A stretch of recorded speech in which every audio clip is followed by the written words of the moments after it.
Welcome to the Polgar Chess University. In this lesson, our topic will be how to play if black responds d4 with knight f6 and then knight f3 with c5. Also, we'll focus on the middle game, on how to improve a better position with space advantage to a win.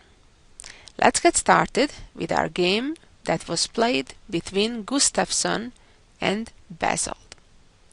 The game started with d4, knight f6, knight f3, and c5.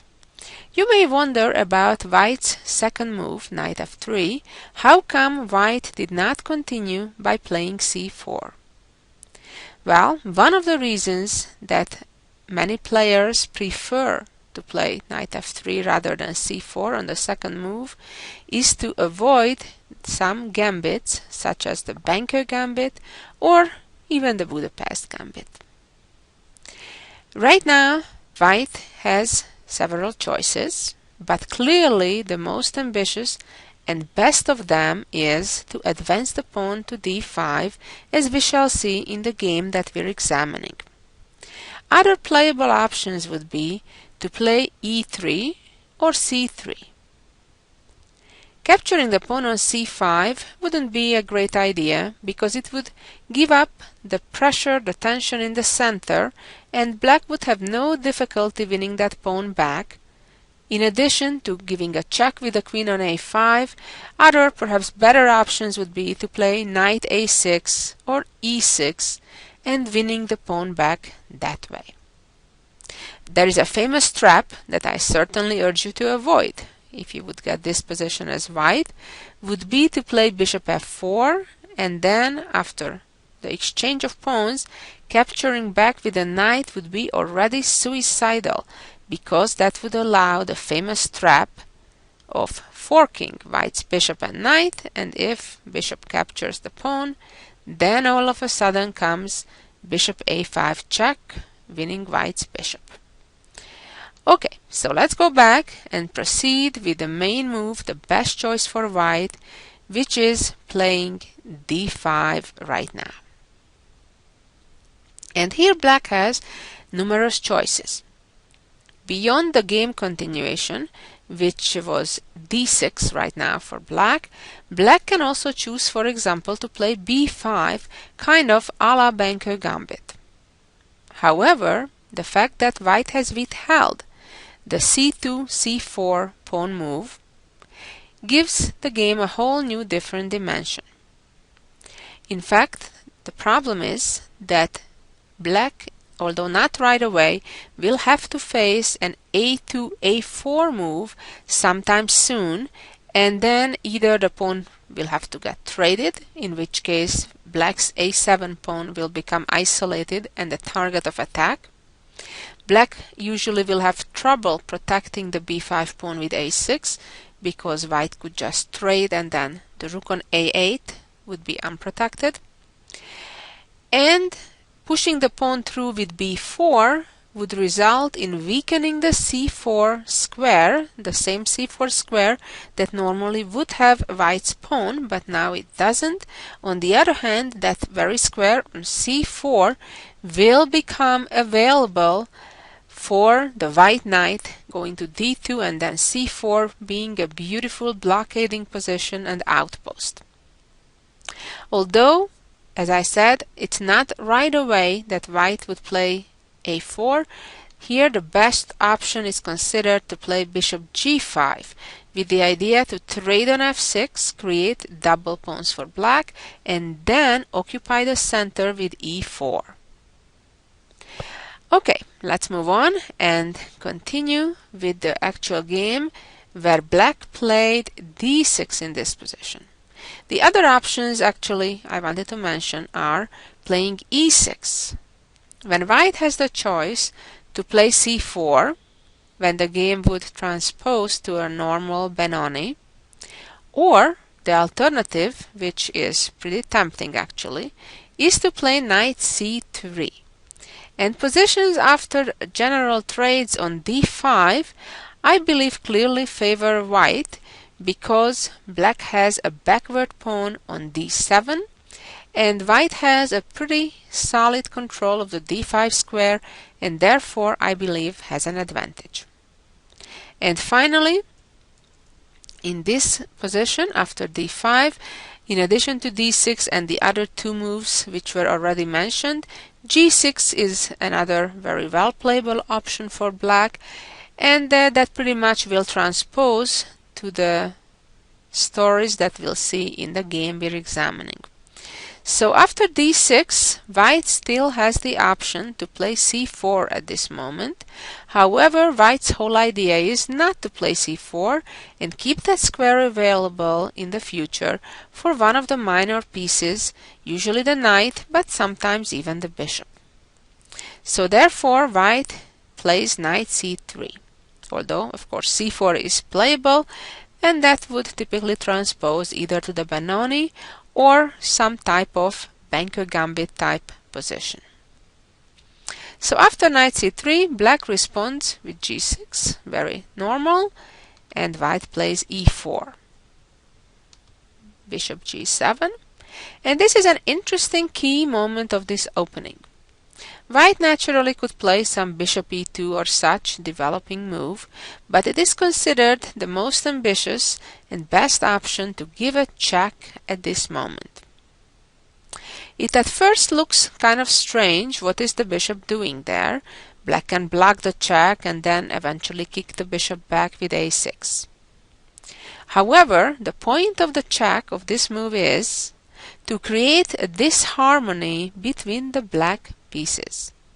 For example, if you think about the bishop blocking on d7, that means that that square for now is taken away from black's knight. And that's certainly a good thing from white's perspective.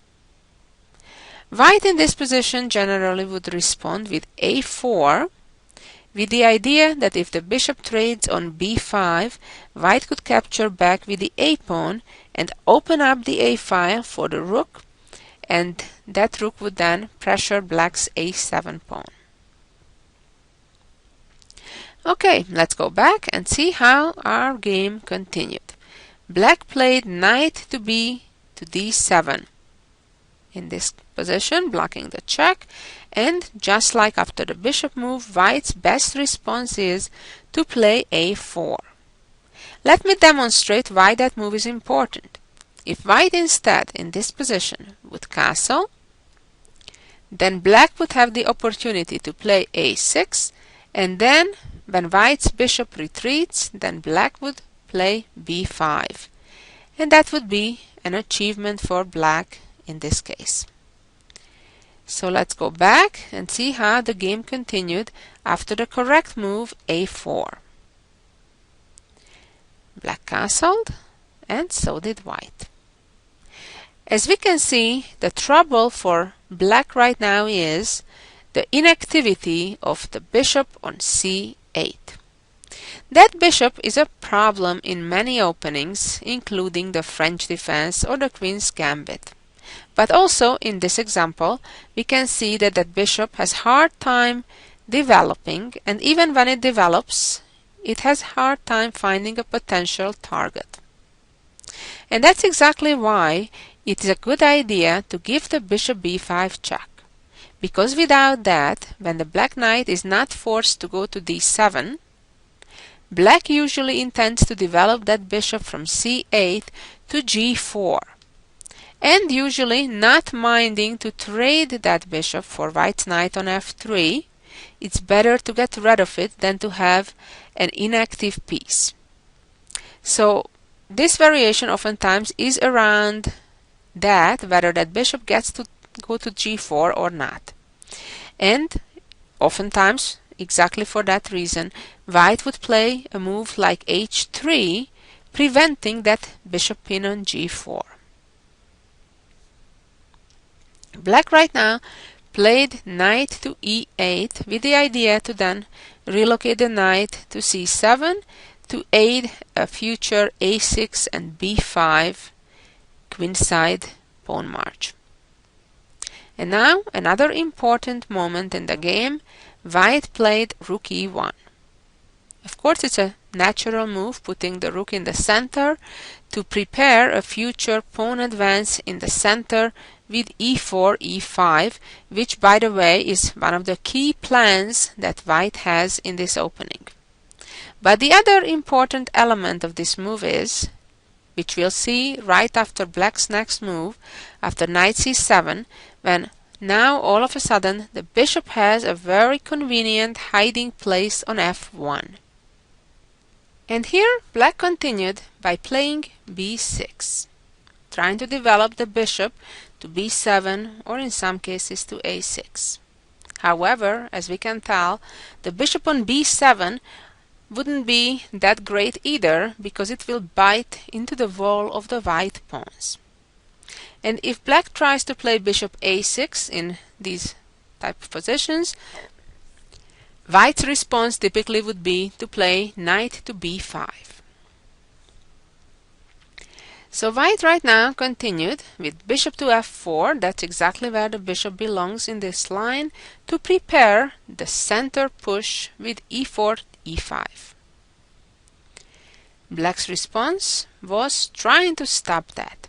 Of course, black could have allowed it, but, for example, after bishop b7, that pawn push would come, whether right away or after queen d2, either way, but white's position is very, very pleasant. Black was trying to prevent it for now and forever by playing knight e5. This is one of those situations when the weaknesses are spreading or getting transformed from one type of problem to a different. That's exactly what black is facing here. Dealing with the e4, e5 threat, black got rid of that. The problem is the new problem that now white traded, bishop traded, and now black has to face different issues. One is that white could trade on e5, and then there would be double pawns there. Although then black's idea would be to play knight e8 and knight d6 and get an outpost for a knight on d6. So white, for the meantime, just played queen d2, solidly protecting the knight, protecting the bishop, and perhaps getting ready to trade at a later time, if black allows it. If black would want to avoid that, then certainly after bishop g7, white would respond with e5. So let's go back, because the game continued differently. Black did not retreat the bishop to g7, but traded on f4. And what is the new problem here? It is the weakness of the dark squares. Whenever one side fianchettos a bishop, that is, develops it to g7, or of course from white's perspective g2, you usually want to have a bishop there, especially until there are queens and other major pieces on the board. Like here, the thought of a white queen appearing on h6, and then potentially a knight on g5, or even a pawn advancing h4, h5, is a little bit of a scary thought from black's perspective. Of course, the main plan still could remain for white to play e5 and gain further space advantage that way. Again, black was trying to prevent desperately that e5 push, but by doing so, created a new weakness in the position. Black played e5. Again, white would have the option to move the queen and still maintain some space advantage. However, that certainly would be a big relief from black's perspective. The best choice is to do en passant right now. Why? Because this move opens up the d file, and as we can see, black has a weak pawn on d6 that can be comfortably targeted by the white rooks on the d file. Black captured back with a pawn, which is gaining a little bit of time, creating a discovery attack on the white queen on f4. White moved the queen away from the attack to g3, but with one eye still keeping at that d6 pawn. A smart choice. Came bishop b7 and rook d1. White is playing very natural moves, but improving their position little by little. Now the pawn is immediately targeted by both the rook and the queen, and the problem for black is that advancing that pawn has a tactical flaw. I suggest you take a little bit of time and try to figure out how can white gain at least a pawn right away in this position. And the answer to that is by trading, and then immediately making a sacrifice. And then one of the two black minor pieces capture, they step into a pin, then white would be ready to play c4. Queen d7 takes. And now if black would try to capture this pawn on d5, things wouldn't end well, as white would play bishop c4 using the pin and in fact creating a second pin. And for example, if black protects the bishop with rook f5, white would be ready to win a piece after rook takes, and simply using the pin. A nice variation. You may wonder what would happen on the other hand if in this position, instead of capturing the pawn on d5, black would try to capture the other pawn on a4 and at least equalize the pawn balance. Well, then the problem would be white's d-pawn running away and becoming terribly dangerous in combination with the threat of the rook entering to the 7th rank in some cases. Let's go back again. In the game right now, black protected the pawn by advancing the e-pawn and blocking it that way. Of course, this makes the d6 pawn even weaker and a real backward pawn without much hope to ever advance it. Now white's plan is simple. Go for it. Target the weakness, the d6 pawn. White continued immediately by playing knight b5 and attacking that very same pawn again. And here black made the losing move. Could have been a bit more fight after black would have traded the knights on b5. Even though white's advantage is quite clear, even then white could capture back either with the bishop or with the pawn, in both cases with an advantage. But black played rook f6 and this causes serious problems. Again, I suggest you take a bit of time and try to figure out on your own why this is a mistake and how white should continue right now. The answer to this question is to first give a check with the bishop, get it into the game with a tempo, and by forcing the king to one of the dark squares, a tactical opportunity gets ready. If the king goes to g7, white can simply take on d6, win the pawn, and more, because now the black bishop is hanging, as well as a discovery being in the air with knight f5. And of course, if rook captures the knight, then that's why it was important to force the black king to g7. Then comes queen e5, check. And now the rook is lost on d6, or if the rook blocks the check, then the queen is lost, which is even worse. Okay, so let's see what happened in the actual game, because after the bishop c4 check, black was trying to avoid this and moved the king to f8. So now, if white would try the same combination of knight d6, the queen e5 will not be a check.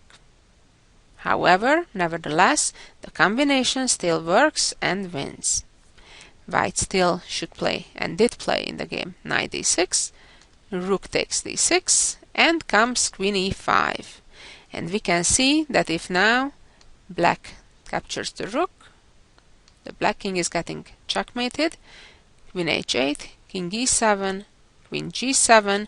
Of course, now moving to d6 wouldn't be very good, because rook d1 would win the queen right away, and after king e8, queen f7 checkmates. A very nice instructive game for this variation and also for this type of middle game. And now let's see the jewel of the week. Here we go. This is an endgame composed by van den Ende in 1978. The task is how to save the game for white. Take your time, try to figure out your solution on your own, and come back in hopefully within the next 10-15 minutes and figure out the solution. And the answer is, the beautiful move is capturing black's rook.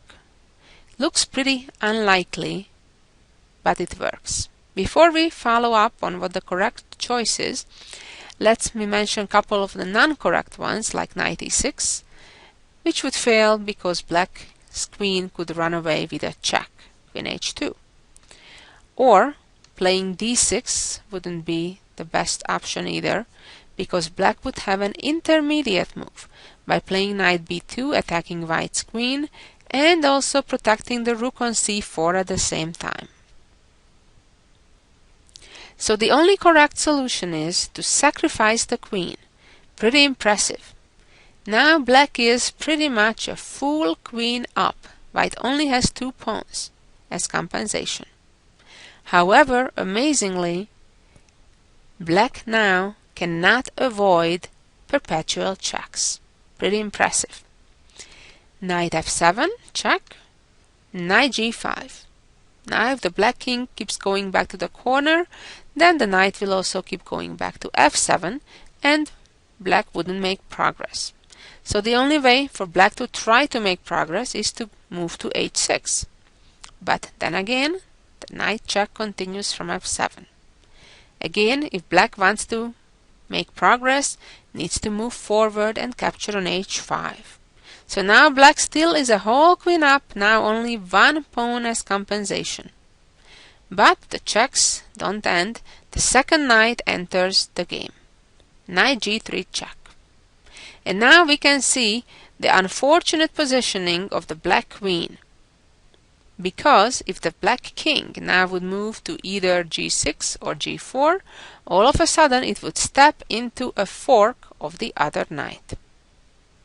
The only other square to go to avoiding the fork is to move to h4, but now the checks continue again. And again the king cannot go to g4 because of the fork. Moving to h5 would be simply repeating moves. The white knight would return to g3.